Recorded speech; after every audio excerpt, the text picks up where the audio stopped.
जय जय श्री कृष्ण भक्तों, राधे राधे। श्री हरिदास। कैसे हैं आप सब? आशा करते हैं कि आप लोग स्वस्थ होंगे, मंगलमय होंगे। जैसे कि भक्तों, आज महाशिवरात्रि है और आज की जो हम लीला आपको बताने जा रहे हैं वो लीला हमारे सावरिया ने नहीं बल्कि हमारी श्यामा जी ने करी है। तो हमारी श्यामा जी जो सपने में बताती हैं आज हम वही आपको बताने जा रहे हैं। तो आशा करते हैं कि जो श्यामा बता रही है उसको आप अमल करोगे, अपने बाल बच्चों पर वो समझाओगे आप सभी लोग। तो हमारी श्यामा बहुत ही प्यारा सा संदेश देती हैं। उससे पहले हम आज जानेंगे कि महाशिवरात्रि पर विशेष क्या है। भगवान शिव और माता देवी पार्वती का दाम्पत्य परस्पर सम्मान, प्रेम और देखभाल का प्रतीक होता है। भक्तों, ऐसे ये युगल है जिनका वर्णन हमें हर पौराणिक ग्रंथ में मिलता है। यह कथा जो है हमें यह सिखाती है कि हमें रिश्तों में एक दूसरे से कैसा व्यवहार करना चाहिए। भक्तों, पता है श्यामा हमारे स्वप्न में कहती क्या है कि जैसे सदियों से पहले देवी पार्वती ने भगवान शिव का विवाह कर लिया था। ये एक देवी संदेश दिया था। मन की आँखों से दिव्य गुणों के दर्शन किए जा सकते हैं। श्यामा कहती हैं कि जैसे आजकल की कन्या हम पे और हमारे भोले पे प्रार्थना करती हैं, व्रत रखती हैं, 16 सोमवार का व्रत रखती हैं और कहती हैं कि प्रभु हमें आप जैसा पतिवर चाहिए। तो श्यामा कहती हैं कि उन कन्याओं को ये चाहिए कि जैसे कि हम अपने मन की आँखों से जो दिव्य गुणों को दर्शन करते हैं, वरना स्वरूप से वो जैसे कि हम कोई मानिए पुरुष अगर देखते हैं, वो लड़का अगर देखते हैं मुझे अच्छा लगता है, उसके हाव भाव देख लिए पर उसके आचार विचार कैसे ये नहीं जानते हैं। शिव अघौरी दानी भूतनाथ और चिता पर भस्म लगाए रहते हैं, गले में नाग धारण करे हुए रहते हैं। भारतीय संस्कृति की वैदिक परंपरा के अनुसार स्त्री को शरीर पति के बाहरी स्वरूप की अपेक्षा आंतरिक गुणों का आलंकन करना चाहिए। श्यामा बताती हैं कि जैसे हम मनुष्य होते हैं, बाहरी रूप को देखते हैं। मान लीजिए जैसे शिव पार्वती का विवाह जो सर्वमान्य स्वरूप है, शिव विवाह और संस्कृत विवाह करने वाले सर्वप्रथम प्राचीन वर वधू हैं, बहुत ही प्राचीन है। शिव पार्वती शिष्ट के सर्वप्रथम दिव्य और संस्कारगत विवाह होने के कारण शिव पार्वती के विवाह में समस्त रस्मों का पालन किया गया है। जो लोग विवाह कराते बहुत ध्यान से इस बात को सुनिएगा, बार बार आपको श्रवण करने को नहीं मिलेगा, ठीक है। जिसमें विवाह के पूर्व माता पिताओं और समाज के बड़े बुजुर्ग की से आज्ञा लेना, लगन पत्रिका लिखा जाना, तिलक, निमंत्रण, बारात, रस्म कस्म, बाराती, द्वारचार, सप्तपंदी, यज्ञ, लावा, परछन, विदाई, रीति रिवाज सभी शामिल होते हैं। महाशिवरात्रि पर्व पर भगवान शिव माता पार्वती के विवाह समारोह की स्मृति और मत्यावन से पृथ्वी लोक और पर शिवलोक के उदय की स्मृति रूप बनाया जाता है।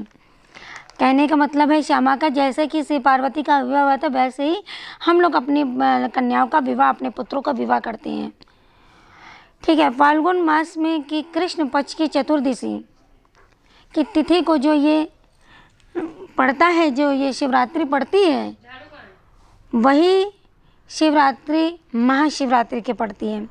और ऐसे जो बच्चों भक्तों जो माघ में पड़ती है वो शिवरात्रि पड़ती है, लेकिन अगर फागुन की जो शिवरात्रि पड़ती है उस फागुन की शिवरात्रि को महाशिवरात्रि कहते हैं। इस दिन हमारी माता पार्वती, हमारे बाबा भोलेनाथ का विवाह हुआ था। जैसे कि आप देख पा रहे हो कि हमारे श्यामा सवरिया आज बाबा जो भोलेनाथ बने हैं, हमारी राधा जी जो हैं श्यामा है, हमारी पार्वती जी बनी है ना। तो बहुत ही प्यारे दर्शन हो रहे हैं ना। तो श्यामा कितना प्यारा आप लोगों को दर्शन संदेश दे रही हैं। आप लोग खुद सोचिए। श्यामा कहती हैं कि जैसे मैंने शिव जैसे शमशान व्यापी हैं, अघौरी दानी हैं और संगार सहित शक्ति और तपोगुण के अधिष्ठता हैं और रात्रि में ये भस्म रमाते हैं। मैंने ये सब नहीं देखा। मैंने अपने बाबा भोलेनाथ के उनके क्या करते क्या नहीं करते ये मैंने नहीं देखा, मैंने बाबा भोलेनाथ को सच्चे हृदय से प्राप्त किया है। अगर आप लोग जो बच्चे कन्या हैं जो चाहती हैं कि हमें वर ऐसा मिले, अपने माँ बाप की रजामंदी से करिए। सृष्टि में बहुत सारी ऐसी चीज़ें हैं जिसे हमें समझ पाना हमारी समझ से बाहर होता है। ऐसा नहीं कि जिसको देख लिया हमने मनचाहा वर प्राप्त कर लें। उसके पास हाई फाई बंगला है, उसके पास सब कुछ है तो हमने उसको प्राप्त कर लिया।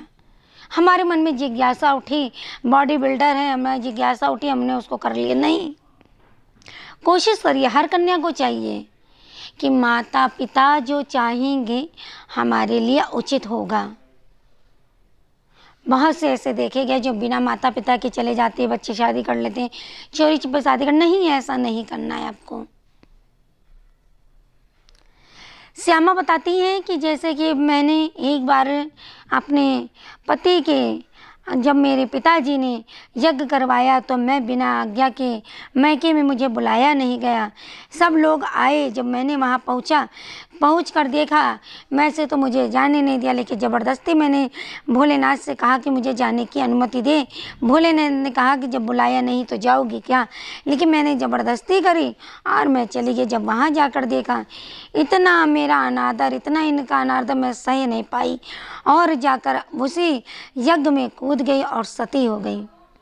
माता कहती हैं कि जिस तरीके से बेटी अगर ससुराल जाती है, ससुराल में अपने पति की आज्ञा के बगैर कभी भी कहीं भी नहीं जाना चाहिए, अन्यथा उसे परिणाम भुगतना ही पड़ता है, अवश्य भुगतना पड़ता है इसे। छोटी छोटी बातें पौराणिक कथा में लिखी है जिसका हमें करना चाहिए, जिस पे हमें विचार और अमल करना चाहिए। ठीक है भक्तों, ध्यान रखिएगा। अब मैं आ गई हूँ बाबा भोलेनाथ जी के मंदिर और ये मैसेज देखिए जैसे इन्होंने क्या करा। मैंने तो उनको टोका नहीं, बाबा भोलेनाथ पे जल चढ़ाया और लोटा उन्होंने पूरा डायरेक्ट पूरा खाली कर दिया। ये देखिए, ऐसा कदापि नहीं करना है। अगर घर की बढ़ोतरी करनी हो, परिवार में उन्नति लानी हो, बच्चे व्यापार अच्छा करें, सब कुछ संपन्न रहे, तो लोटा जब भी आप जल लेके जाओ, लोटे को कभी भी खाली नहीं लेकर आना है, कभी भी नहीं लेकर। चाहे आप माता रानी के मंदिर जाओ, चाहे वो खाली हाथ कभी भी नहीं आना है, वहाँ से कुछ ना कुछ जरूर लेके आना है। इससे धन्य धान घर पूर भरा भरा रहता है। तो ये हमारे श्री बांके बिहारी जी का मंदिर है। आप बांके बिहारी मंदिर का दर्शन करिए। आप सभी लोगों को महाशिवरात्रि की ढेरों सारी शुभकामनाएं।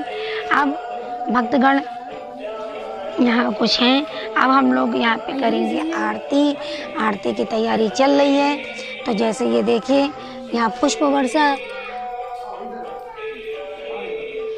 वर्षा और होने जा रही है। इत्र दही भक्तों, जैसे आप लोग को कुछ लोग देते नहीं मिलता तो परेशान हो जाते हैं कि क्या होगा, कैसे होगा। नहीं, प्रभु हमारे कहते हैं कि कुछ आपको मिले चाहे ना मिले, आप श्रद्धा भाव से हमारे लिए करोगे, वही हमारा चढ़ जाएगा, वही हमको अर्पित है। प्रभु नहीं चाहते कि 56 भोग थाली लेकर आओ तभी हम आपकी पूजा स्वीकार करेंगे। नहीं, वो ये नहीं चाहते। आप श्रद्धा भाव से उन्हें पूजोगे ना तो वही आपके लिए सबसे अच्छा रहेगा। मन के भाव अच्छे होने चाहिए, आपके कर्म अच्छे होने चाहिए, जिससे प्रभु हमारे रीझ जाते हैं। भले एक लोटा जल चढ़ाइए, प्यार से चढ़ाइए। अब ये दीजिए, बाबा बिहारी जी के गुलाल लगा रहे हैं। गुलाल लगाने के बाद हम सभी भक्त लोग आरती करेंगे। आरती के बाद हम वीडियो को यहीं विश्राम दे देंगे और विश्राम देने के बाद हैं आप सभी लोग को इस बातों पर विचार करिएगा। जो कन्याएं अपनी माता पार्वती के भगवान भोलेनाथ से प्रार्थना करती हैं, वो कन्या आप बाहरी रूप को ना देखकर अपने उनके आंतरिक रूप पर विचार करें, अमल करें। तो आज की लीला मैंने ये आपको बताई, जो कि प्यारा सा संदेश माता पार्वती जी ने दिया है। चलिए अब हम आरती करते हैं। आरती के बाद हम ये वीडियो का यहीं विराम देते हैं। ऐसा करके आज आपके ये जो संदेश आपको अच्छा लगा होगा। जय जय श्री राधे, श्री कुंज बिहारी, श्री हरदास, जय भोलेनाथ, जय शिव कारा प्रभु हरि ओंकारा, ब्रह्मा विष्णु सदा शिव हरि राधे राधे, ओम जय शिव ओंकारा।